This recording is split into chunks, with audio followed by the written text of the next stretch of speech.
ದೇವಂ ನಾರಾಯಣಂ ನತ್ವಾ ಸರ್ವದೋಷ ವಿವರ್ಜಿತಂ ಪರಿಪೂರ್ಣಂ ಗುರುಂಷ್ಟಾನ್ ಗೀತಾರ್ಥಂ ವಕ್ಷ್ಯಾಮಿ ಲೇಷತಃ ಸಮಸ್ತ ಗುಣ ಸಂಪೂರ್ಣಂ ಸರ್ವದೋಷ ವಿವರ್ಜಿತಂ ನಾರಾಯಣಂ ನಮಸ್ಕೃತ್ಯ ಗೀತಾ ತಾತ್ಪರ್ಯಮುಚ್ಯತೆ. ಯಥಾ ದೀಪೋ ನಿವಾತಸ್ಥೋ ನೇಂಗತೆ ಸೋಪಮಾ ಮತಾ ಸೋಪಮಾ ಸ್ಮೃತಾ ಯೋಗಿನೋ ಯತಚಿತ್ತಸ್ಯ ಯುಂಜತೋ ಯೋಗಮಾತ್ಮನಃ. ಇದು ಹಿಂದೆ ನಾವಿದರ ಅಭ್ಯಾಸ ನೋಡಿದ್ವಿ. ಮುಖ್ಯವಾಗಿ ಇಲ್ಲಿ ಆತ್ಮನಃ ಭಗವದ್ ವಿಷಯಕವಾದ ಯೋಗವನ್ನು ಆತ್ಮನಃ ಯೋಗಂ ಭಗವದ್ ವಿಷಯಕವಾದ ಯೋಗವನ್ನು ಯಾರು ಜೋಡಿಸಿಕೊಳ್ತಾನೋ ಅವನು ಚಿತ್ತವನ್ನು ಬಿಗಿಡಿದವನಾಗಿರ್ತಾನೆ, ಯೋಗದಲ್ಲಿ ಸಿದ್ಧನಾಗ್ತಾನೆ. ಹೇಗೆ ಅಂತ ಕೇಳಿದ್ರೆ, ದೀಪ ಬೀಸದ ಜಾಗದಲ್ಲಿ, ಗಾಳಿ ಬೀಸದ ಜಾಗದಲ್ಲಿ, ಅಂದ್ರೆ ಗಾಳಿ ಇದೆ ಬೀಸ್ತಾ ಇಲ್ಲ. ನಿರ್ವಾತ ಬೇರೆ ನಿವಾತ ಬೇರೆ. ನಿರ್ವಾತ ಅಂದ್ರೆ ಗಾಳಿಯೇ ಇಲ್ಲದ್ದು, ಅಲ್ಲಿ ಬೆಂಕಿ ಉರಿಯುವುದೇ ಇಲ್ಲ. ನಿವಾತ ಅಂದ್ರೆ ಅದು ಜೋರಾಗಿ ನಿರಂತರ ಬೀಸ್ತಾ ಇಲ್ಲ. ಅಂತಹ ನಿವಾತಸ್ಥವಾದಂತಹ ಜಾಗದಲ್ಲಿ ಇರುವ ದೀಪದ ಬೆಳಕಿನಂತೆ ಅಲ್ಲಾಡದೆ ಸ್ಥಿರವಾಗಿ ಇರ್ತಾನೆ ಅನ್ನುವ ಮಾತು ಅಲ್ಲಿ ಬಂತು. ಒಟ್ಟು ಅದರ ಭಾವವನ್ನು ನಾವು ಹಿಂದೆ ಗಮನಿಸಿದ್ದೇವೆ.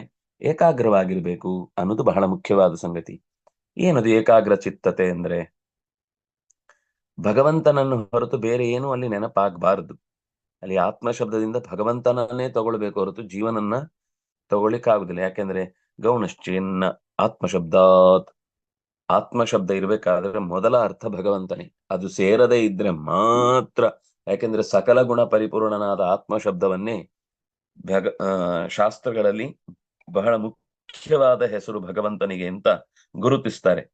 ಇದು ಸೂತ್ರದ ಮಾತು, ಆತ್ಮಶಬ್ದಾತ್ ಅನ್ನೋದು.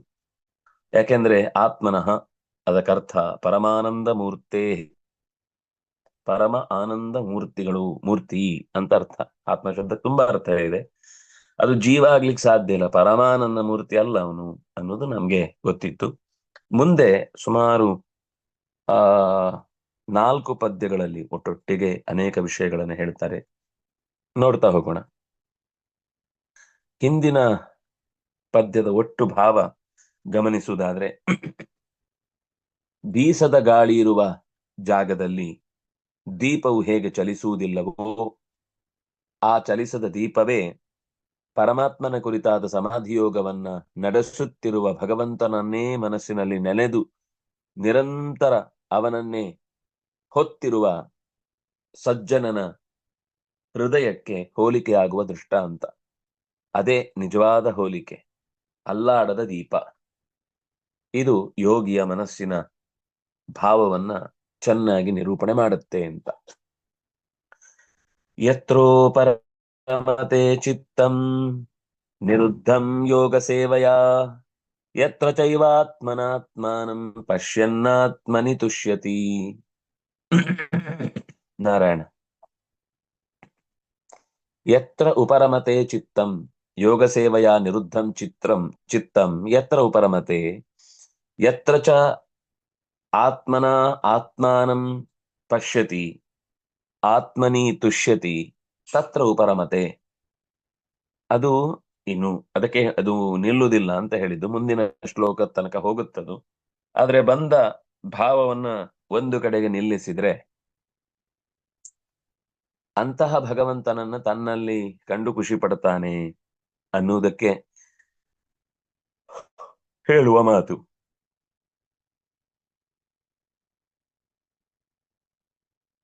ಯೋಗ ಸೇವೆಯ ಯತ್ರ ಚಿತ್ತಂ ಉಪರಮತೆ ಯತ್ರ ಚ ಆತ್ಮನ ಆತ್ಮಾನಂ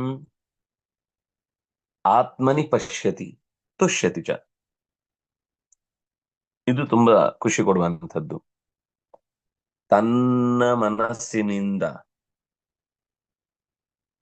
ತನ್ನ ದೈವವೆನಿಸಿದಂತಹ ಭಗವಂತನನ್ನು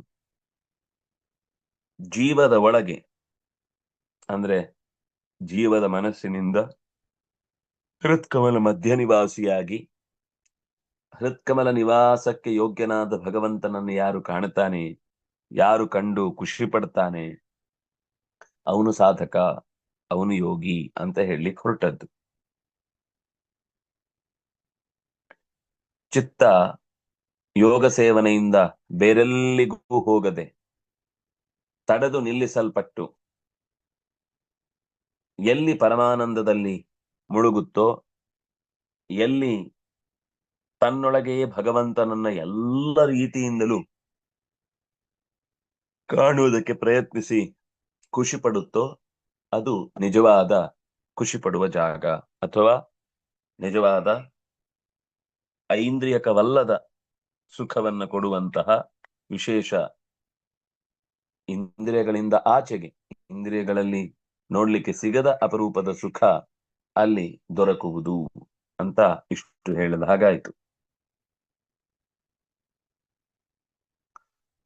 ಈ ಪದ್ಯದಲ್ಲಿ ಪ್ರತಿಯೊಂದಕ್ಕೂ ಒಂದಕ್ಕೊಂದು, ಯಾಕಂದ್ರೆ ಮುಂದೆ ಎತ್ತದ್ ಗ್ರಾಹ್ಯಂ ಯತ್ರ ನ ಚೈವಾಯಂ ಯಂ ಲಬ್ಧ್ವಾ ಚ ಅಪರಂ ಲಾಭಂ ತಮ್, ಅಲ್ಲಿಗೆ ಬಂದಿಲ್ಲತ್ತೆ ತಮ್ ಅಂತ. 22ನೆಯ ಪದ್ಯಕ್ಕಾಗುವಾಗ ಅಷ್ಟು ವಿಷಯ ಸಂಗ್ರಹಗೊಳ್ಳುತ್ತೆ. 23 ಕೆಂಸು 23ನೆಯ ಪದ್ಯಕ್ಕಾಗುವಾಗ ಆ ವಿಷಯ ಮುಕ್ತಾಯಗೊಳ್ಳುತ್ತೆ. ಮನಸ್ಸಿನಿಂದ ಇದೇ ಶರೀರದಲ್ಲಿ ಭಗವಂತನನ್ನ ಕಾಣುವುದಕ್ಕೆ ಪ್ರಯತ್ನಿಸಿ, ಯಾರು ಪಶ್ಯತಿ ಅಂಡ್ ತುಷ್ಯತಿ, ಅದು ಹೇಗೆ ತತ್ವತಃ ಪ್ರಾಮಾಣಿಕವಾಗಿ, ಅಂದ್ರೆ ಅದು ಮುಂದಿನ ಪದ್ಯಕ್ಕೆ ಅನುಗುಣವಾಗಿ ವ್ಯಾಖ್ಯಾನ ಇದೆ, ಆಚಾರ್ಯರ ಮಾತು. ಆತ್ಮನ ಆತ್ಮಾನಂ, ನಾರಾಯಣನನ್ನು ವಿಷ್ಣುವನ್ನು ಆತ್ಮನ ಅವನ ಅನುಗ್ರಹದಿಂದ ಅಂತ ಅರ್ಥ. ಇದು ನಿಜವಾದ ಈ ಶ್ಲೋಕದ ಸ್ವಾರಸ್ಯ.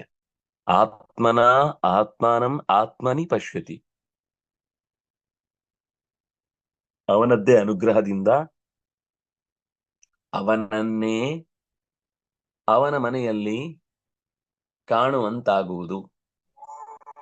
ಅವನ ಅನುಗ್ರಹದಿಂದ, ಆತ್ಮನ ಅನ್ನೋದು ಪರಮಾತ್ಮನಃ ಅನುಗ್ರಹೇಣ ಅಂತ ಅರ್ಥ. ಅಂದ್ರೆ ಈ ಚಿತ್ತ ನಿರೋಧ ಮಾಡುವುದಕ್ಕೂ ಕೂಡ, ಎಲ್ಲರೂ ಕೂಡ ಚಿತ್ತ ನಿರೋಧ ಅದು ಯೋಗ ನಾವೇ ಫಸ್ಟ್ ಹೇಳಿದ್ದು ಅಂತ. ಕೃಷ್ಣ ಇಲ್ಲಿ ಯತ್ರ ಉಪರಮತೆ ಚಿತ್ತಂ ನಿರುದ್ಧಂ ಚಿತ್ತಂ ಯತ್ರ ಉಪರಮತೆ, ನಿರುದ್ಧ ಬರೀ ತಡೆದು ನಿಲ್ಲಿಸಿದ್ರೆ ಸಾಕಾಗುದಿಲ್ಲ, ಇನ್ನೆಲ್ಲೋ ಅದು ಉಪರಮಣ ಮಾಡಬೇಕು, ಸಂತೋಷದಿಂದ ಇರ್ಬೇಕು. ಸುಮ್ನೆ ಗಟ್ಟಿಯಾಗಿ ಹಿಡಿದು ನಿಲ್ಲಿಸಿ ಅದಕ್ಕೆ ಉಸಿರು ಕಟ್ಟುವ ಹಾಗಾಗಿ ಏನ್ ಮಾಡಬೇಕು ಅಂತ ಗೊತ್ತಾಗದೆ ಇದ್ರೆ ಅದು ಯೋಗ ಅಲ್ಲ. ಅದು ನಾಳೆ ಒಂದು ರೀತಿ ಭೋಗಕ್ಕೆ ಎಳೆದು ಬಿಡುತ್ತೆ. ಅದು ಉಪರಮತೆ, ಖುಷಿಯಾಗಿ ಯೋಗ ಸೇವೆಯ ಆ ಉಪಾಯವನ್ನ, ಯೋಗ ಸೇವಾ ಅಂತಂದ್ರೆ ಬಹಳ ಉಪಾಯದಿಂದ ಆ ಚಿತ್ತವನ್ನ ಹಿಡಿದಿಟ್ಟು ಅದಕ್ಕೆ ಒಂದು ಯೋಗ್ಯವಾದ ಜಾಗದಲ್ಲಿ, ಅದೇ ಯೋಗ. ನಾನಿಲ್ಲೇ ಸಂತೋಷವಾಗಿದ್ದೇನೆ ಅಂತ ಅದಕ್ಕೆ ಮನಸ್ಸಿಗೆ ಒಪ್ಪುವಂತೆ, ಅದರ ಆಲೋಚನೆಗೆ ದಕ್ಕುವಂತೆ ಒಂದು ಕಡೆ ನೆಲೆ ನಿಲ್ಲುವಂತ ಆದ್ರೆ ಅದು ಯೋಗ ಸಿದ್ಧಿ. ಚಿತ್ತ ನಿರೋಧ ಇದೇ ಮುಖ್ಯ ಜೀವನದಲ್ಲಿ. ಹೌದು, ಆದ್ರೆ ಅದು ಉಪರಮಣ ಆಗದೇ ಇದ್ರೆ ಆ ಚಿತ್ತ ನಿರೋಧ ಡಮಾರ ಅಂದ್ಬಿಡುತ್ತೆ ಒಂದು ದಿವಸ. ಬಹಳ ಜನ ಹಠಯೋಗದಿಂದ ಕುಂಡಲಿನಿ ಜಾಗೃತ ಮಾಡಿಸಿಕೊಳ್ಳಿಕ್ಕೋಸ್ಕರ ಏನೇನೇನೇನೇನೋ ಸ್ಟ್ರಗಲ್ ಮಾಡ್ತಾರೆ. ವಸ್ತುತಃ ಅದು ಇನ್ನೊಬ್ಬರಿಂದ ಜಾಗೃತವಾಗುವಂತದ್ದಲ್ಲ. ಹಾಗೆ ಜಾಗೃತವಾದ್ರೂ ಬಹಳ ಕಾಲ ಬಾಳುತ್ತೆ ಅಂತ ನಿಯಮ ಇಲ್ಲ. ಒಮ್ಮೆ ಜಾಗೃತ ಆದ್ರೆ ಮುಗಿದು ಹೋಯ್ತು ಅಂತಂದ್ರೆ ಅದು ಈ ಜನ್ಮದ ತನಕ ಮಾತ್ರ. ಮತ್ತೆ ಹೊಸ ಜನ್ಮಕ್ಕಾಗುವಾಗ ಅದಕ್ಕೆ ಮತ್ತೆ ಯಾರಾದ್ರೂ ಒತ್ತಿ ಎಬ್ಬಿಸೋರ್ಬೇಕಾಗತ್ತೆ. ಅದೇ ತಾನಾಗಿ ವ್ಯಕ್ತಿಗತವಾದ ಸಾಧನೆಯಿಂದ ಅವನಿಗೆ ಜಾಗೃತವಾದದ್ದಾದ್ರೆ ಆವಾಗ ಅವನಿಗೆ ಮುಂದಿನ ಜನ್ಮದಲ್ಲೂ ಕೂಡ ಅದು ತನ್ನದೇ ಪ್ರಯತ್ನದಿಂದ ಸಿದ್ಧಿಯಾದದ್ದಾದ್ರಿಂದ ಆ ಸಿದ್ಧಿ ಹಾಗೆ ಕಂಟಿನ್ಯೂ ಆಗತ್ತೆ. ಆ ಸಿದ್ಧಿ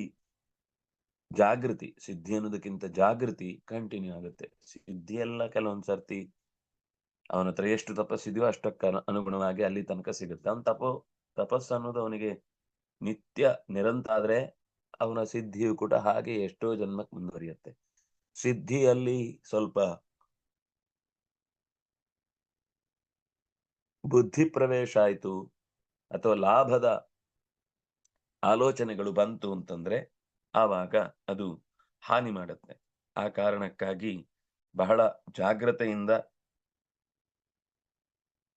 ಹಿಂದಿನವರು ನಿಮಗೇನೇ ಲಾಭ ಆದ್ರೂ ಕೂಡ ಅದನ್ನು ಕೂಡಲೇ ಕಾರ್ಯಗತಗೊಳಿಸಿ ಕ್ರಿಯಾಕಾರಿಯಾಗಿ ಬಳಸಲಿಕ್ಕೆ ಪ್ರಯತ್ನ ಪಡಬೇಡಿ ಅಂತ ಎಚ್ಚರಿಸ್ತಿದ್ರು. ಅದು ದಾರಿ ತಪ್ಪಿಸ್ಲಿಕ್ಕೆ ಬರುದು ಸಿದ್ಧಿಗಳು. ಆದ್ರೆ ಜಾಗೃತಿ ಅದು ಎಚ್ಚರಿಕೆ. ಯಾವ ಪ್ರಸಂಗದಲ್ಲಿ ಯಾರ ಜೊತೆಗೆ ಹೇಗೆ ವರ್ತಿಸ್ಬೇಕು, ಹೇಗಿರ್ಬೇಕು, ಹೇಗೆ ನಡ್ಕೊಳ್ಬೇಕು ಅನ್ನೋದನ್ನ ನಿರಂತರ ತೋರಿಸುವ ದೃಷ್ಟಿಯಿಂದ ನಮ್ಮನ್ನ ಬಹಳ ಅಪರೂಪದ ಒಂದು ದರ್ಶನಕ್ಕೆ ಸಾಕ್ಷಿಯಾಗಿಸುತ್ತೆ. ನಮ್ಮನ್ನ ಏನ್ ಕಂಡಾಗ್ಲೂ ಅದರ ಆಗುಹೋಗುಗಳ ಬಗ್ಗೆ ಎಚ್ಚರ ಪಡುವಂತಹ ಒಂದು ಧೈರ್ಯವನ್ನ ಮತ್ತು ನಿರಂತರ ಆ ವಿಷಯದಲ್ಲಿ ಸ್ಪರ್ಶದಲ್ಲಿ ಇರುವಂತೆಯೂ ಮಾಡುತ್ತೆ. ಯಾವ ವಿಷಯಕ್ಕೆ ನಾವು ಇಷ್ಟು ಪ್ರಯತ್ನ ಪಟ್ಟೆವೋ ಆ ವಿಷಯದಲ್ಲಿ ಮನಸ್ಸು ನಿರಂತರ ಅದರ ಜೊತೆಗೆ ಇರುವಂತೆ ಮಾಡುವ ಆ ಜಾಗೃತಿ ಅನ್ನೋ ಸ್ಥಿತಿ ಏನಿದೆ ಅದು ಬಹಳ ಮುಖ್ಯವಾದದ್ದು ಅಂತ ನಮಗೆ ಗೊತ್ತಾಗುತ್ತೆ.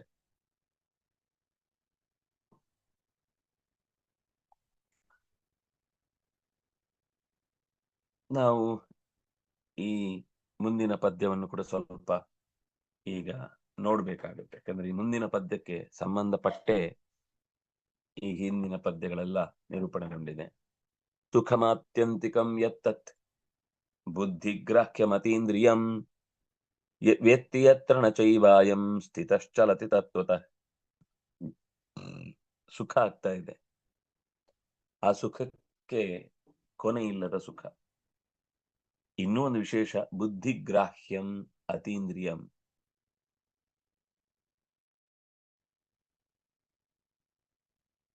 ಸುಖ ಆಗ್ತಾ ಇದೆ ಅಂತ ಬುದ್ಧಿಯಿಂದ ಗ್ರಹಣಕ್ಕೆ ಬರ್ತಾ ಇದೆ, ಆದ್ರೆ ಅದು ಯಾವುದೇ ಇಂದ್ರದಿಂದ ಬರ್ತಾ ಇಲ್ಲ. ಅದು ನಿಜವಾದ ಸುಖ. ನಿದ್ದೆಯಲ್ಲಿ ನಮಗೆ ಸುಖ ಆಗ್ತಾ ಇದೆ, ಆದ್ರೆ ಬುದ್ಧಿಗ್ರಾಹ್ಯ ಅಲ್ಲ. ಎದ್ದ ಮೇಲೆ ಇಷ್ಟು ಹೊತ್ತು ಸುಖವಾಗಿ ನಿದ್ದೆ ಬಂತು ಅಂತ ಹೇಳ್ತೇವೆ, ಆದ್ರೆ ನಿಜವಾಗಿ ಅವನಿಗೆ ಸಾಧನೆಯ ಮಾರ್ಗದಲ್ಲಿ ಅವನು ಮುಂದುವರಿದ ಅಂದ್ರೆ ಎಚ್ಚರದಲ್ಲಿಯೇ ಭಗವಂತನನ್ನ ಕಾಣುವ ಆ ಆನಂದವನ್ನ ನಿರಂತರ ಅನುಭವಿಸುವ ಒಂದು ಧೈರ್ಯ ಸ್ಥೈರ್ಯ ಉಂಟಾಗಿರುತ್ತೆ. ವೇತ್ತಿ ಯತ್ರ ನ ಚ ಏವ ಅಯಂ ಸ್ಥಿತಶ್ಚಲತಿ ತತ್ವತಃ. ಎಲ್ಲ ಪಡೆಯುವವನು ಆದ್ರೆ ಭಗವಂತನನ್ನು ಬಿಟ್ಟು ಮತ್ತೆಲ್ಲಿಗೂ ಚಲಿಸದವನು, ಅಂಥವನು ಯಾವುದನ್ನ ಇದಕ್ಕಿಂತ ಮೇಲಾದ ಸುಖ ಮತ್ತೊಂದಿಲ್ಲ ಅಂತ ಬುದ್ಧಿ ಗೋಚರವಾಗಿಯೇ ಇಂದ್ರಿಯಗಳಿಂದಲೂ ಯಾವ ಹೊರಗಿನ ಈಗ ನಾವು ನೋಡುವ ಕಣ್ಣು ಮೂಗು ಬಾಯಿಗಳಿಂದ ಆಗುವ ಆನಂದ ಅಲ್ಲ. ಆದ್ರೆ ಗೊತ್ತಾಗ್ತಾ ಇದೆ ಆನಂದ ಆಗ್ತಾ ಇದೆ ಅಂತ. ಯಾವುದರಿಂದ ಅಂತ ಗೊತ್ತಾಗ್ತಲ್ಲ, ಇದ್ದಕ್ಕಿದ್ದಾಗ ಒಳಗಿನಿಂದ ಖುಷಿಯಿಂದ ಆತ ಕುಣಿದು ಕುಪ್ಪಳಿಸುವ ಹಾಗೆ ಆಗ್ತಾ ಇರುತ್ತೆ. ಅಷ್ಟು ಒಳಗಿನಿಂದ ಪ್ರೆಷರ್, ಸುಖದ ಒತ್ತಡ ಅವನನ್ನ ಕುಣಿದು ಕುಪ್ಪಳಿಸುವಂತೆ ಮಾಡುತ್ತೆ. ಅದು ಅವನ ಧ್ಯಾನದಿಂದ ಒದಗಿದ ಲಾಭ. ಅದು ಸಹಜವಾಗಿ ಧ್ಯಾನಕ್ಕಿಂತ ಸಮಾಧಿಗೆ ಹೋದರೆ ಅದು ಒಂದು ರೀತಿ, ಅದು ಎಚ್ಚರ ಇಲ್ಲದೆ ಇರುವ ಸ್ಥಿತಿ.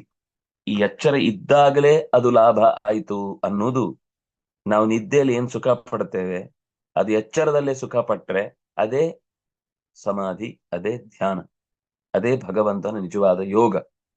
ಈಗ ನಮ್ಗೆ ನಿದ್ದೆಯಲ್ಲೂ ಭಗವದ್ ಯೋಗ ಇದೆ ಅನ್ನೋದು ಗೊತ್ತಿಲ್ಲ. ಯಾಕೆ ಅಂದ್ರೆ ಎಷ್ಟು ಮನುಷ್ಯ ತನ್ನ ಸಾಧನೆಯ ದಾರಿಯಲ್ಲಿ ಈ ಇಂದ್ರಿಯಗಳ ಸುಖಕ್ಕಿಂತ ಆಚೆಗೆ ಮತ್ತೊಂದು ಸುಖ ಇದೆ ಅನ್ನೋದನ್ನ ಒತ್ತಿ ಒತ್ತಿ ಒತ್ತಿ ಬದುಕಿನ ಪ್ರತಿಯೊಂದು ಹಂತದಲ್ಲೂ ಎಚ್ಚರಿಸ್ತಾ ಹೋಗ್ತಾನೋ ಅಂಥವನಿಗೆ ಇದರ ಆಚೆಗಿನ ನಿಜವಾದ ಸುಖ ಸತ್ಯವಾದದ್ದು ಅನುಭವಿಸ್ಲಿಕ್ಕೆ ಬರುವಂಥದ್ದು ಅಂತ ಅವನು ಅಭ್ಯಾಸ ಮಾಡಿ ಮಾಡಿ ಮಾಡಿ ಮಾಡಿ ಆ ನಿಜವಾದ ಸುಖ ಇದರದ್ದು ನೀನಂತೂ ಟೇಸ್ಟ್ ಮಾಡು ಅಂತ ಪಕ್ಕದವನಿಗೆ ತೋರಿಸ್ಲಿಕ್ಕೆ ಬರದ ಸುಖ, ತನ್ನೊಳಗೆ ಕುಣಿದು ಕುಪ್ಪಳಿಸುವಂತೆ ಮಾಡುವ ಸುಖ, ಅಲ್ಲಿ ಸ್ಥಿತ ಚಲತಿ ನಿತ್ಯಶಃ ತತ್ವಶಃ.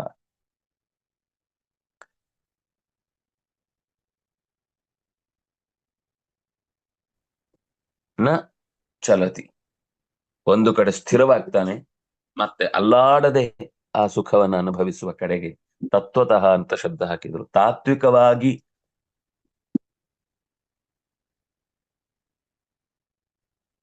ಭಗವಂತನಿಂದ ಆಚೆಗೆ ಹೋಗ್ಲಿಕ್ಕೆ ಆಗುದಿಲ್ಲ ಅವನಿಗೆ.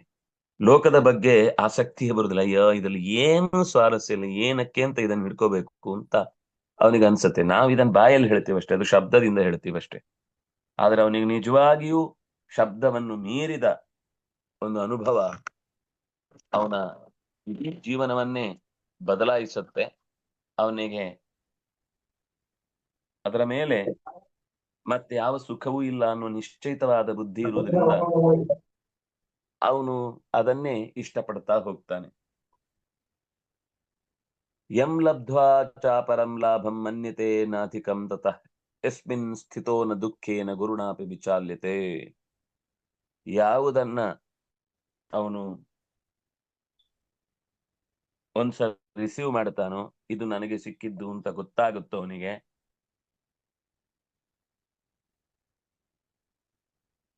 ಈ ಭಗವಂತನ ಸ್ಪರ್ಶದಿಂದ ಅಥವಾ ನೋಟದಿಂದ ಅಥವಾ ಕೇಳ್ಮೆಯಿಂದ ಅಥವಾ ಸ್ಮೆಲ್ಲಿನಿಂದ ಅಥವಾ ಮುಟ್ಟುವುದರಿಂದ ಒಂದು ಅನುಭವ ಆದ ಮೇಲೆ ಅವನಿಗೆ ಇದಕ್ಕಿಂತ ಹಿರಿದಾದ ಮತ್ತೊಂದು ಸುಖದ ಸುಪ್ಪತ್ತಿಗೆ ಇಲ್ಲ. ಮತ್ತೆ ಅದೆಲ್ಲ ಸುಮ್ಮನೆ ತಾತ್ಕಾಲಿಕವಾದದ್ದು ಹೊರತು ಅದು ನಿಜವಾದ ಸುಖ ಅಲ್ಲ ಅನ್ನುವ ಸರಿಯಾದ ರುಚಿ ಅವನಿಗೆ ಗೊತ್ತಾಗ್ಬಿಡುತ್ತೆ. ಅಶ್ವತ್ಥಾಮನಿಗೆ ನಿಜವಾದ ಹಾಲಿನ ರುಚಿ ಗೊತ್ತಾದ ಹಾಗೆ. ಅಲ್ಲಿ ಅದರ ಪರಿಣಾಮ ದುಷ್ಟ ಇತ್ತು, ಅದು ಬೇರೆ ಪ್ರಶ್ನೆ. ಆದ್ರೆ ಗುರುತಿಸುವ ವಿಷಯದಲ್ಲಿ ಹಿಟ್ಟಿಗಿಂತ ಹಾಲು ನಿಜವಾಗಿ ಸುಖಮಯವಾದದ್ದು. ಇಲ್ಲಿ ನಾವೀಗ ಸಂಸಾರದ ಸುಖ ಅನ್ನೋದು ಹಿಟ್ಟಿನ ಹಾಲು, ನಾವು ನಿಜವಾದ ಸುಖ ಅನ್ನುವಂತಹ ಬಾದಾಮಿ ಹಾಲು ಅಥವಾ ಅಮೃತದ ಹಾಲು ಅದು ಇಲ್ಲಿಲ್ಲ, ಅದು ಈ ಜಗತ್ತಿನ ವಸ್ತುಗಳಲ್ಲಿಲ್ಲ ಅಂತ ಎಚ್ಚರವಾಗುವ ಸ್ಥಿತಿಗೆ ಅವನು ಸರ್ವ ರೀತಿಯಿಂದಲೂ ಸಿದ್ಧನಾದರೆ ಅದು ಅವನ ಧ್ಯಾನದ ಕಟ್ಟ ಕಡೆಯ ಕೊಟ್ಟ ಕೊನೆಯ ಸ್ಥಿತಿ ಅಂತ ಅರ್ಥ.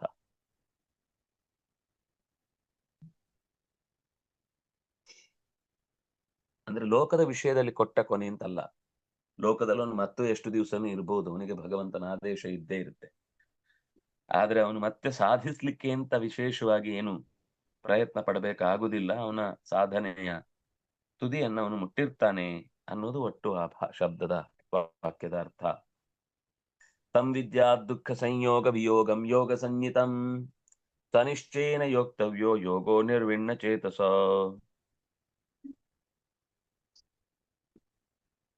ಈ ದುಃಖಗಳ ಸ್ಪರ್ಶವೇ ಇಲ್ಲದಂತೆ ದುಃಖ ಸಂಯೋಗ ವಿಯೋಗಂ ವಿದ್ಯಾತ್. ಈ ಯೋಗ ಎಂಥದ್ದು ಅಂದ್ರೆ ಮುಂದೆಂದೂ ಮತ್ತೆ ದುಃಖದ ಸ್ಪರ್ಶ ಉಂಟಾಗದಂತೆ ಮಾಡಬಹುದಾದ ಸುಯೋಗ, ಸತ್ಯದ ಯೋಗ, ಪ್ರಾಮಾಣಿಕವಾದ ಸುಖದ ಯೋಗ. ಉಳಿದಿದ್ದೆಲ್ಲ ಅಲ್ಲಲ್ಲಿ ಹಂಚಿ ಹರಿದು ಹೋಗುವ ಯೋಗ. ಅದು ದೇವತೆಗಳು ಕೊಡ್ಲಿ, ಭೂತಗಳು ಕೊಡ್ಲಿ, ಯಕ್ಷರು ಕೊಡ್ಲಿ, ಕಿನ್ನರು ಕೊಡ್ಲಿ, ಪಿಶಾಚಗಳು ಕೊಡ್ಲಿ, ಅಥವಾ ಇಲ್ಲೇ ಇರುವಂತಹ ಅನೇಕ ನೂರಾರು ತರದ ಜೀವಿಗಳು ಕೊಡ್ಲಿ, ಮನುಷ್ಯರೇ ಕೊಡ್ಲಿ, ಯಾರೇನ್ ಕೊಟ್ಟರು ಕೂಡ ಅದು ದುಃಖ ಸಂಯೋಗ ಉಳ್ಳದ್ದೇ ಆಗಿದೆ. ಯಾರೇ ಆಗ್ಲಿ, ಇನ್ನು ಇವರು ಅವರು ಅಂತ ಹೆಸರಿಸುವುದು ಬೇಡ. ಎಲ್ಲಾ ದೇವತೆಗಳು ಹರಿರೇವ ಪರೋ ಹರಿರೇವ ಗುರು ಹರಿರೇವ ಪಿತೃಮಾತೃಗತಿ ಅನ್ನುವ ಸಾಲಿನ ಎಚ್ಚರದ ಜೊತೆಗೆ ಎಲ್ಲ ದೇವತೆಗಳನ್ನು ಒಪ್ಪಿಕೊಳ್ಬೇಕು. ಎಲ್ಲಾ ದೇವತೆಗಳು ನಮಗೆ ಗುರುಗಳೇ. ಬ್ರಹ್ಮಾಂತಹ ಗುರವಃ ಸಾಕ್ಷಾತ್. ನಮ್ಮ ದೇಹದಲ್ಲೇ ಇದ್ದು ಅನೇಕ ಚಟುವಟಿಕೆಗಳಿಗೆ ಅವರು ಸಹಾಯ ಮಾಡುತ್ತಿರ್ತಾರೆ. ಆದ್ರೆ ಅವರಿಗೂ ದುಃಖವಿಯುಕ್ತವಾದ ಸುಖವನ್ನ ಕೊಡ್ಲಿಕ್ಕೆ ಆಗುದಿಲ್ಲ.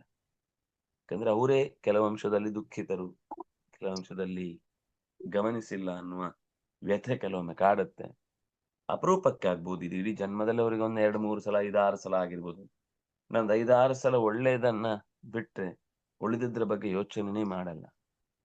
ಆದ್ರೆ ಅವರೊಂದು ಎಚ್ಚರಿಕೆ ಕೊಟ್ಟರು, ಯಾವುದರಿಂದ ದುಃಖದ ಸಂಯೋಗ ಆಗುದಿಲ್ವೋ ಅಂತಹ ಸಿದ್ಧಿಯನ್ನ, ಯೋಗವನ್ನ, ಸಮಾಧಿಯನ್ನ ಪಡಿಬೇಕು. ಸನಿಶ್ಚೇನ ಯೋಕ್ತವ್ಯ ಯೋಗೋ ನಿರ್ವಿಣ್ಣ ಚೇತಸ. ದುಃಖಗಳ ಸ್ಪರ್ಶವನ್ನೇ ಕಬಳಿಸುವಂತಹ ಭಗವಂತನ ದರ್ಶನವೆಂಬ ಯೋಗ, ಅದನ್ನ ಖಂಡಿತ ಆಚರಿಸ್ಬೇಕು, ಕಂಟಿನ್ಯೂ ಮಾಡಬೇಕು ಅಂತ ಅವನಿಗೆ ಹೇಳ್ಬೇಕಾಗಿಲ್ಲ, ಅದೇ ಮಾಡಿಸ್ಕೊಂಡು ಹೋಗ್ತಾ ಇರುತ್ತೆ ಒಂದ್ಸಲ ಒಂದು ಸರೆಂಡರ್ ಆದ ಅಂದ್ರೆ. ಆದ್ರೆ ಸರೆಂಡರ್ ಆಗದೆ, ನಾನು ಇಂಥ ರಾಜ, ನಾನು ಇಷ್ಟು ಕೆಜಿ ಬಂಗಾರ, ನಾನು ಇಷ್ಟು ಕುದುರೆಗಳು, ಕಾಲಾಳುಗಳು, ರಥ, ಆನೆ, ನನ್ನಲ್ಲಿ ಇದು ಬಿಟ್ರೆ ಇನ್ ಯಾರ ಹತ್ರ ಇಲ್ಲ, ಅದರಿಂದಾಗಿ ನಾನು ಇಂಥ ದೊಡ್ಡ ವ್ಯಕ್ತಿ ಅಂತ ಏನು ಹಮ್ಮು ಬೆಮ್ಮು ಗಮ್ಮು ಇರುತ್ತೆ, ಅದೆಲ್ಲ ಸುಮ್ನೆ ಒಂದು ಬಾಣ ಬಿಟ್ಟಾಗ ಹಕ್ಕಿ ಹಾರಿ ಹೋಗುವಂತೆ ಅದಕ್ಕೆ ತಾಗಬೇಕಾಗಿಲ್ಲ. ಹಾಗೆ ಎಲ್ಲಾ ಪ್ರಸಿದ್ಧಿಗಳು ಕೂಡ ಕಳೆದು ಹೋಗ್ತವೆ. ಈ ಎಚ್ಚರದಲ್ಲಿರಬೇಕು ಅಂತ ಕೃಷ್ಣ ಹೇಳಲಿಕ್ಕೋಸ್ಕರ ಈ ಮಾತನ್ನು ಹೇಳಿದ. ಯೋಗದ ಸಾಧನೆಯನ್ನ ಖಂಡಿತ ಆಚರಣೆ ಮಾಡಬೇಕು. ಅದು ಬೇರೆ ಬೇಸರಗಳನ್ನೆಲ್ಲ ಕಳೆಯುವ ಯೋಗವಾಗಿ, ಯೋಗ್ಯತೆಯನ್ನು ಅಳೆದು ಚೆನ್ನಾಗಿ ಎತ್ತರಕ್ಕೆ ಬೆಳೆಸುವ ಸ್ಥಿತಿಗೆ ಕಳಿಸ್ಲೇಬೇಕು. ಮನುಷ್ಯನ ಮನಸ್ಸನ್ನ ಜಾರಿಸ್ಲೇಬೇಕು. ಇಲ್ಲಾಂದ್ರೆ ಉಳಿದವ್ರು ಯಾರು ಹಾರಿಸ್ಕೊಂಡೋಗಿ ಅವ್ರ ಸಿದ್ಧಾಂತ ಹೇಳಿ ಅದು ಎಷ್ಟು ಬೇಗ ಕನ್ವಿನ್ಸ್ ಆಗುತ್ತೆ ಅಂದ್ರೆ ಆಚೆಗೆ ಯೋಚನೆ ಮಾಡೋದು ಕಷ್ಟ. ಅಷ್ಟು ನಮ್ಮನ್ನ ಭಗವಂತನ ಸ್ಪರ್ಶದ ಆಸೆಯನ್ನ ಹುಟ್ಟಿಸುತ್ತೆ ಈ ಯೋಗ. ಮತ್ತು ಭಗವಂತನ ದರ್ಶನಕ್ಕಾಗಿ ಕಾದರಿಸುವಂತೆ ಮಾಡುತ್ತೆ, ಭಗವಂತನ ಪ್ರಸಾದವನ್ನು ಸ್ವೀಕರಿಸಲಿಕ್ಕೆ ಯೋಚನೆ ಮಾಡುತ್ತೆ.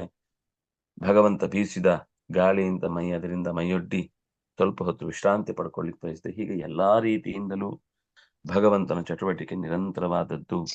ಅದು ನಿರ್ವಿಣ್ಣ ಚೇತಸ್ಕನಾದ. ಹೇಳಿ.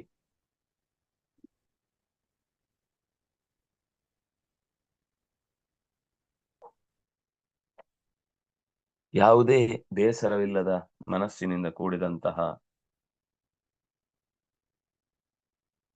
ಸಾಗರ ಅಥವಾ ಆ ಜೀವ ಕ್ಲೇಶಗಳನ್ನು ಕಳೆದುಕೊಂಡು ಸಮುದ್ರ ನೆನೆಸಿದ ಭಗವಂತನಲ್ಲಿ ತಲ್ಲೀನನಾಗುವುದಕ್ಕೆ ನಿಶ್ಚಯನ ಯೋಕ್ತವ್ಯ, ಅವನಲ್ಲಿಗೆ ನಿಶ್ಚಯವಾಗಿಯೂ ಸೇರ್ಕೊಳ್ಬೇಕಾದದ್ದೇ. ಇದಿಷ್ಟು ಈ 4 ಪದ್ಯಗಳ ಸಾಲು. ಇದಕ್ಕೆ ಸಂಬಂಧಪಟ್ಟಂತೆ 2 ಲೈನ್ ನಾವು ಓದಿದೆ. ಇನ್ನೊಮ್ಮೆ ಇದಕ್ಕೆ ಸಂಬಂಧಪಡುವ ಹಾಗೆ ಬಿಡಿಸಿ ಹೇಳಿದ್ರೆ ಸ್ಪಷ್ಟ ಆಗುತ್ತೆ. ಆತ್ಮನ ಮನಸ್ಸಿನಿಂದ ಆತ್ಮನಿ ದೇಹದಲ್ಲಿ ಹೃದಯದಲ್ಲಿ ಆತ್ಮಾನಂ ಭಗವಂತನನ್ನು ಕಾಣುತ್ತಾ ಅಂತ ಮೊದಲ ಪದ್ಯಕ್ಕೆ ಅರ್ಥ, 20ನೇ ಪದ್ಯಕ್ಕೆ ಅರ್ಥ. 21ನೇ ಪದ್ಯಕ್ಕಾಗುವಾಗ ಅಲ್ಲಿ ಮತ್ತೆ ಮುಂದೆ ಹೇಳಿದ್ದು ಎಷ್ಟನೇದು, 22. ಮುಂದೋಗ್ಬೇಡಿ 21ರಲ್ಲಿ ಇದ್ದೀವಿ ನಾವು, 29ಕ್ಕೆ ಹೋಯ್ತು. ಆಗ್ಲೇ ಮುಂದಿದ್ರಿ. ಅಲ್ಲೇ ಇದೆ 21.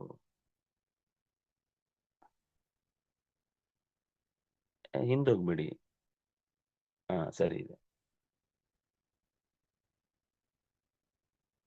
ಆತ್ಮನ ಮನಸ ಆತ್ಮನಃ ಸಹ ಆತ್ಮನಿ ದೇಹೆ ಆತ್ಮಾನಂ ಭಗವಂತಂ ಪಶ್ಯನ್ ಅಂತ ಒಂದು ವಿವರ ಆಯ್ತು. ಮುಂದಿನ ಶ್ಲೋಕಕ್ಕೆ ಅಲ್ಲೇ ಇನ್ನೊಂದು ಮಾತಿದ್ದು, ಆತ್ಮಾನಂ ವಿಷ್ಣು ಆತ್ಮನ ತತ್ಪ್ರಸಾದೇನ, ವಿಷ್ಣುವನ್ನು ಅವನ ಅನುಗ್ರಹದ ದೃಷ್ಟಿಗೆ ಬಿದ್ದ ಭಕ್ತ ತಾನು ಉದ್ಧತನಾಗ್ತಾನೆ ಅಂತ. ಈಗ ಚೂರು ಮುಂದೆ ಹೋಗಿ, ತತ್ವತೋ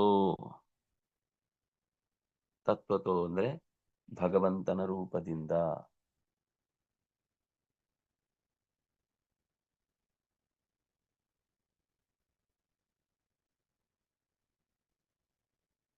ಅದು ಆಚಾರ್ಯರ ಮಾತಿರುವುದು ಹಾಗೇನೆ. ದುಃಖದ ಸಂಬಂಧವೇ ಇಲ್ಲದ ರೀತಿಯಲ್ಲಿ ಕಳಚಿಕೊಳ್ಳುವುದಕ್ಕೆ ಯಾವುದು ಸಹಕಾರ ನೀಡುತ್ತೋ, ದುಃಖವನ್ನು ಈಗ ಕಳೆಯುವುದು ಮಾತ್ರ ಅಲ್ಲ, ಮುಂದೆ ಯಾವತ್ತೂ ದುಃಖ ಬಾರದಂತೆ ನಮ್ಮನ್ನು ಯಾವುದು ಎಚ್ಚರಿಸುತ್ತೋ ಅದು ಯೋಗ. ಅದು ನಿಜವಾದ ಯೋಗದ ದಾರಿ. ಅದು ನನಗೆ ನಿಶ್ಚಯನ ಯೋಕ್ತವ್ಯ. ಇದು ಬಹಳ ಕೃಷ್ಣ ಯಾವತ್ತೂ ಕೂಡ ಯಾವುದನ್ನು ಫೋರ್ಸ್ ಮಾಡಲ್ಲ. ಆದ್ರೆ ಇಲ್ಲಿ ಯಾಕೋ ಕೆಲವು ಮನಸ್ಸು ಹೇಳಿದ್ ಕೇಳಲ್ಲ. ನಿಶ್ಚಯನ ಯೋಕ್ತವ್ಯ. ಆ ಜೀವವನ್ನು ಭಗವಂತನಿಗೆ ಕೆಲವೊಂದು ಸರ್ತಿ ಒತ್ತಾಯಪೂರ್ವಕವಾಗಿ ಒಪ್ಪಿಸಲೇಬೇಕಾಗತ್ತೆ. ಯಾರು ಎತ್ತರಕ್ಕೆ ಏರ್ಲೇಬೇಕು ಅಂತ ಬಯಸ್ತಾನೋ ಅವನು ನಿಶ್ಚಯನ ಯೋಕ್ತವ್ಯ. ಭಗವಂತನ ಈ ಸರಪಳಿಯನ್ನ ಕಟ್ಟಿಕೊಂಡು ಹತ್ತುವಾಗ ಬರುವ ಸಣ್ಣ ಹುಡುಗರ ಆಟವನ್ನೇ ಕೊನೆವರೆಗೂ ಆಡ್ತಾ ಇದ್ರೆ ನಾವು ಬೆಳೆಯುವುದು ಕಷ್ಟ ಆಗುತ್ತೆ. ಗ್ರೋವಿಂಗ್. ನಮಸ್ತೆ. ಹೇಳಿ. ಪ್ರಶ್ನೆ ಇದೆ. ಇವಾಗ ಭಗವಂತನ ರೂಪ ತತ್ವತೋ ಭಗವದ್ ರೂಪ ಅಂತ ಇದೆಯಲ್ಲ, ಅಂದ್ರೆ ಭಗವಂತನ ರೂಪ ಕಾಣಿಸ್ದೆ ಹೋದ್ರೆ ಅಂದ್ರೆ ಮುಕ್ತಿ ಇಲ್ಲ ಅಂತಾನ? ಅಂದ್ರೆ ಆಕ್ಚುಲಿ ನಮ್ಮ ಇದ್ರಲ್ಲಿ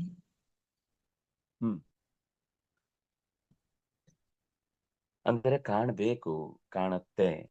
ಅವನಿಗೆ ಕಾಣ್ಲಿಕ್ಕೆ ಆಗ್ತಾ ಇಲ್ಲ ಅಂದ್ರೆ ಇನ್ನೂ ಸಾಧನೆ ಆಗಿಲ್ಲ ಅಂತ ಅರ್ಥ. ಮುಕ್ತಿ ಇಲ್ಲ ಅಂತ ಅರ್ಥ ಅಲ್ಲ, ಪ್ರಯತ್ನ ಜಾಸ್ತಿ ಬೇಕು ಅಂತ ಅರ್ಥ. ಕಾಣುವ ತನಕ ಪ್ರಯತ್ನಿಸ್ಬೇಕು. ಅದಕ್ಕೆ ನಿಶ್ಚಯನ ಯೋಕ್ತವ್ಯ. ನಿಶ್ಚಯವಾಗಿಯೂ ಮನಸ್ಸನ್ನ ಹಾಗೆ ಚೆನ್ನಾಗಿ ತೊಡಗಿಸಬೇಕು.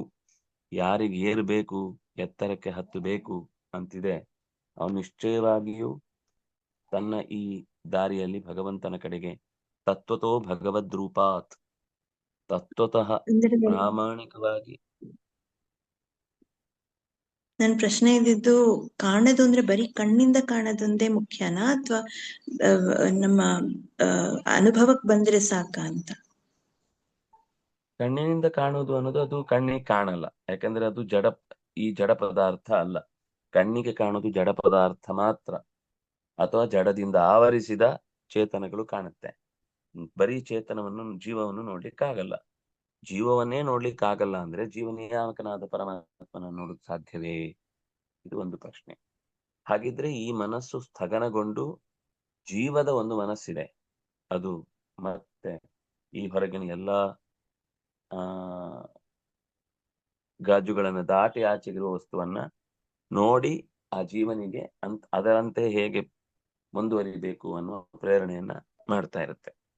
ಹಾಗೆ ಇರುವಂತಹ ಭಗವತ್ ಶಕ್ತಿ ಅವನಿಗೆ ಹೃತ್ಕಮಲ ಮಧ್ಯ ನಿವಾಸಿಯಾಗಿ ಈ ಮನಸ್ಸು ಕೂಡ ಸ್ಥಗನಗೊಂಡಾಗ ಸಮಾಧಿ ಸ್ಥಿತಿಯಲ್ಲಿ ಕಾಣುವುದು ಸಾಧ್ಯ ಆಗುತ್ತೆ. ಧ್ಯಾನ ಸ್ಥಿತಿಯಲ್ಲೂ ಕೂಡ ಪ್ರಯತ್ನ ಮಾಡಬಹುದು. ಆದ್ರೆ ಧ್ಯಾನ ಅನ್ನೋದು ನಿಶ್ಚಿತವಾದ ತತ್ವವಾಗಿದ್ದು ಮಧ್ಯದಲ್ಲಿ ಡಿಸ್ಟರ್ಬೆನ್ಸ್ ಬರುತ್ತೆ. ಎದ್ದೇಳ್ಬಹುದು, ಅಥವಾ ನಾನು ಕೂಡುವಾಗ್ಲೇ ಅಷ್ಟೊತ್ತು ಕೂತಿದ್ದೇನೆ ಅಂತ ತಲೆಗೆ ಬರ್ಬೋದು. ಇದೆಲ್ಲ ಬಂದ್ರೆ ಸಮಸ್ಯೆ ಅಲ್ಲ. ಆದ್ರೆ ಕಾಣಬೇಕಾದದ್ದು ಏನು ಅನ್ನೋದೇ ಗೊತ್ತಿಲ್ಲದೆ ಏನೋ ಕಂಡ ತಕ್ಷಣ ಅದನ್ನು ತಾನೇ ಅಂತ ಅವನು ಭ್ರಮಿಸಿಬಿಟ್ಟ ಅಂದ್ರೆ ಅವನ ಮುಂದಿನ ಸಾಧನೆ ಎಲ್ಲ ವ್ಯರ್ಥ ಆಗುತ್ತೆ ಅನ್ನೋದನ್ನ ಅವರ ಚಿಂತನೆಯಲ್ಲೇ ಬರೆದದ್ದಿದೆ. ಹಾಗಾಗಿ ನಾವು ಏನೇ ಕೆಲಸ ಮಾಡುವಾಗ ಭಗವಂತನ ಎಚ್ಚರ ಇರಬೇಕು ಅಂತ ಹೇಳಿದ್ದು ಈ ಕಾರಣಕ್ಕಾಗಿ. ಹಾಗಾಗಿ ನಿರಂತರವಾಗಿ ಭಗವಂತನ ಅಸ್ತಿತ್ವವನ್ನ ಅದು ಗುರುತಿಸ್ಲಿಕ್ಕೆ ಸಾಧ್ಯವಾಗುತ್ತೆ. ಸಾಧ್ಯವಾದಾಗ ಈ ಮನಸ್ಸು ಕೂಡ ಸ್ಥಗನಗೊಂಡು ಜೀವದ ಕಣ್ಣಿಗೆ ಶುರುವಾಗುತ್ತೆ. ಅದು ದರ್ಶನ. ಸೊ ಜೀವದ ಕಣ್ಣು ಕಾಣ್ಲೇಬೇಕು ಅಂತ ಅಲ್ವಾ? ಅಂದ್ರೆ ಅದೇ ನಾನು ಕೇಳಿದ್ದು. ಸರಿ, ಥ್ಯಾಂಕ್ ಯು. ಹಾಗಾಗಿ ಸಂಯೋಗ ಅನ್ನುವ ಶಬ್ದ ಅಲ್ಲಿ ವಿಯೋಗಂ ಯೋಗ ಸಂಗೀತಂ ಅಂತ ಮಾತು ಬಂತು. ಅದರ ಜೊತೆಗೆ ಇನ್ನೊಂದು ಶಬ್ದ ಬಂದದ್ದು ದುಃಖ ಸಂಯೋಗ ವಿಯೋಗಂ. ಹೇಗೆ ದರ್ಶನ ಆಗಬೇಕು ಅಂದ್ರೆ ದುಃಖದ ಸಂಯೋಗದ್ದೇ ವಿಯೋಗ ಆಗಬೇಕು. ಸಂಯೋಗ ಅಂದ್ರೆ ಬೇರೆ ಬೇರೆ ಬೇರೆ ಬೇರೆ ಬೇರೆ ರೀತಿಯಿಂದ ದುಃಖಗಳು ಬರ್ಲಿಕ್ಕೆ ಅವಕಾಶ ಇದೆ. ಕೇವಲ ಯಾರೋ ಪೆಟ್ಟು ಕೊಟ್ರೆ ಮಾತ್ರ ನೋವಲ್ಲ. ಯಾರೋ ನಮ್ಮ ವಸ್ತುವನ್ನ ಎತ್ತಿ ಕೆಳಗೆ ಹಾಕಿದ್ರು ಅಂದಾಗ ಒಂದು ನೋವಾಗತ್ತಲ್ಲ, ಅಲ್ಲೂ ನಮ್ಮ ಮನಸ್ಸು ಗೊತ್ತಿಲ್ಲದೆ ಒಂದು ಹಗ್ಗದಲ್ಲಿ ಸಿಕ್ಕಾಕೊಂಡಿದೆ.